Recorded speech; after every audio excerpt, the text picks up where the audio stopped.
Welcome back to Hurley's Hobbies. Well, I got the other wing covered. That one down there. I got the lines on this one on both sides. I still have to heat them up so I can make sure they're stuck down, and then I have to poly brush it. But I still got to do this wing, and so I was going to bring you in and show you how I do it.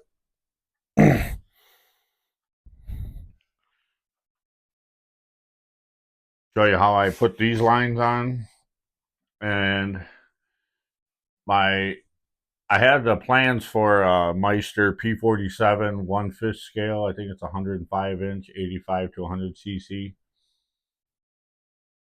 85 to 100 cc, yeah. And the plans got a little messed up, so I got a new set of plans for that. And I already have the cowl and the canopy for this. I ordered that before. I ordered the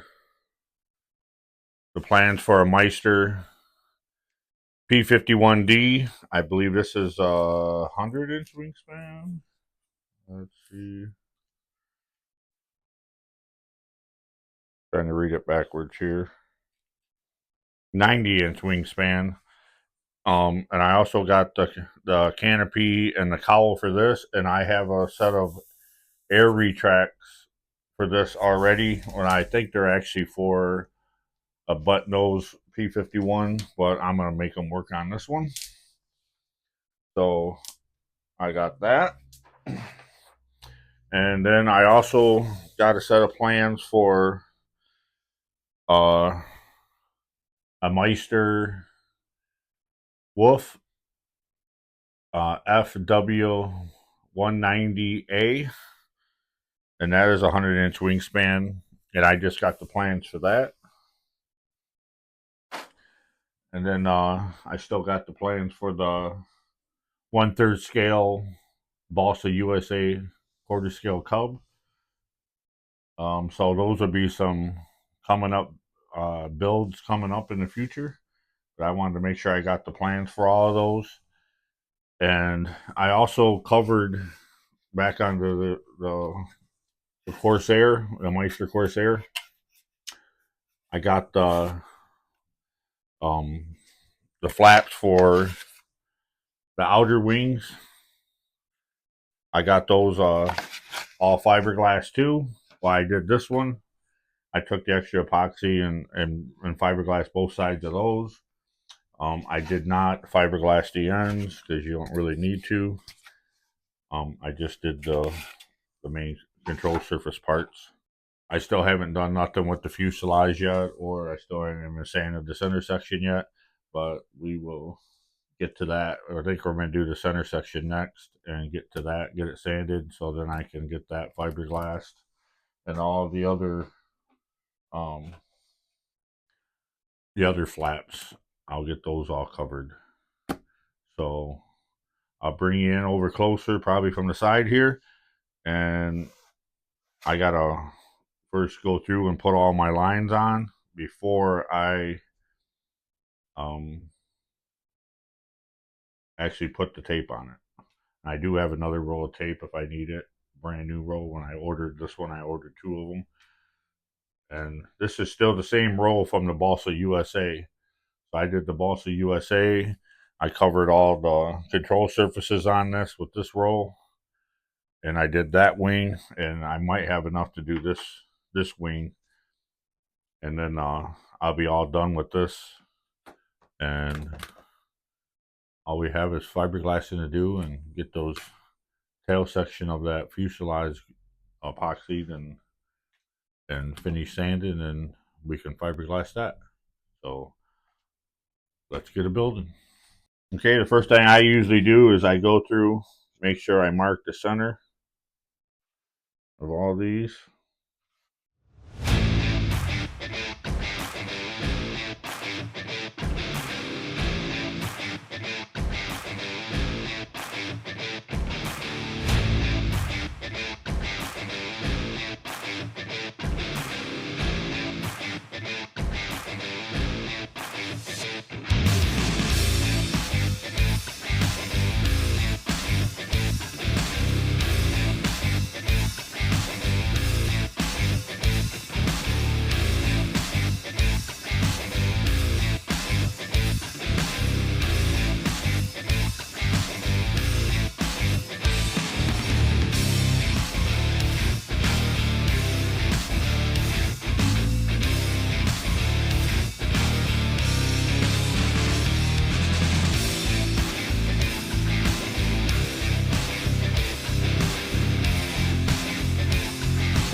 right, I got all these done. You can see these two wings, or these two here, were off a little bit.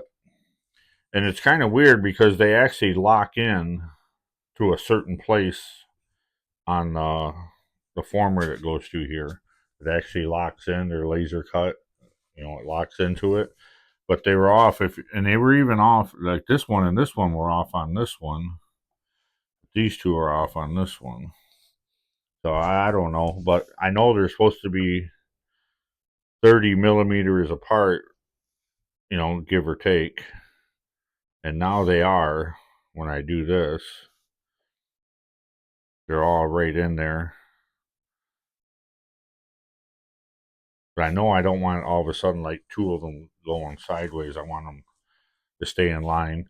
And like on this one here is it, because it comes out down here. It comes out down here. I don't know if you can even see that right here. So this one automatically is crooked. It's not in line with that one. I did not look on the real plane to see if that's the way it is, but that's just how I'm going to go on here. And I like a couple of these ribs that were laser cut are shorter. Like this one's shorter, and that one's there. There's another one in here, I think, somewhere. Right here. This one's a little bit shorter down at this end. And the same on that side. I don't know why I didn't catch that before. I think I caught it when I sanded it, you know, across it. And I was supposed to add some to them, but I didn't. I forgot. And it's the same on this one. It's like the same ribs. The same ribs on both are a little bit lower. This one and this one. On both wings are like that. But there's nothing I can do about it now. So we're just going to go with it. So we'll get our tape. And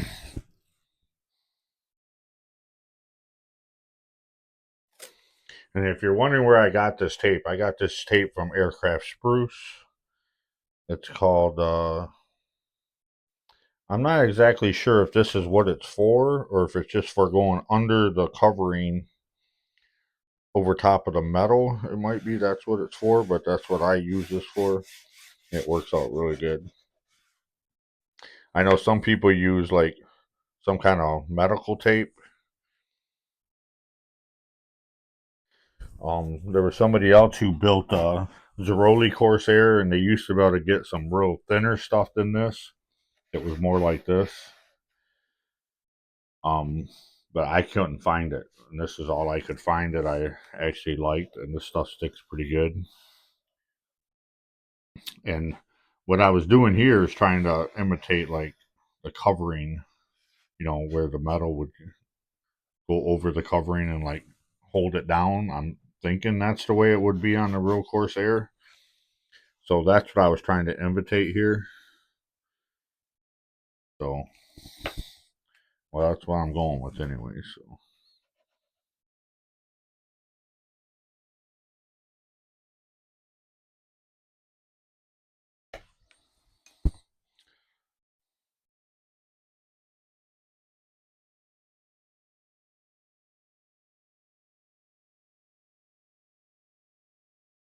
There's a spot here with no glue on it. Oh, that's the first time I did that. There's no glue on there, and then you hit down here and there's glue. That's the first time I ran into that on this tape.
All right, well, we got that all on there. I still got a little tiny bit left, and I just got to go through with my iron and heat all these up and stick them down, and then I can poly brush them.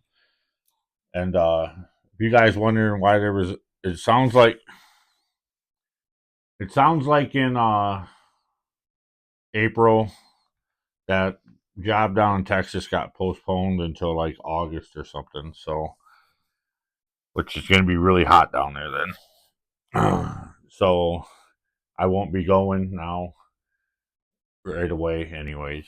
So, and then on another note, there was a gap a little bit because my father-in-law, um, he's 82 and he was riding his bike and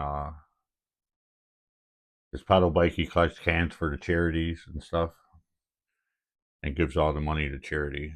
He fell and broke his hip last weekend, Friday before last weekend, and we spent most of the weekend in the hospital making sure he was okay. Yeah, a lot of you guys know he just lives a few doors from us, and my wife helps take care of. Not really take care of him. I mean, they have their own house. They're both pretty active. She just goes to their doctor's appointments and makes sure everything's going the way it's supposed to go. That's what she does, and she goes over and checks on them. And so, yeah, I mean, they can pretty much take care of themselves. But he's doing really good because he's so active. Even though he's 82, he's like extremely active, probably as active as me, if not more. Um, so he's recovering extremely well, and let's hope it keeps going that way. And so, on another note, probably I'll probably poly brush this off camera. If you guys want to see how I poly brush, you guys can go back on the Piper, the quarter scale Bossa USA Piper Cub, and I cover it all in there. I'm not gonna just have you guys watch me brush some stuff on here. So I'll get that done. I still got to cover the hatches for these hatches and stuff. I'll probably do all the hatches at the same time, and then like the landing gear, doors, and the covers, I'll probably fiberglass. Excuse me, all that stuff at the same time, and we'll just keep building, keep doing what we can do, and I'll try to put as much time into it as I can. I did notice we got some more subscribers. As of today, I think I'm up to 942. Thank you for subscribing. It does keep me motivated to keep on wanting to build. And I appreciate every one of you. And thank you for sticking around, the ones who have stuck around forever. And we'll see you on the next one. Keep it building.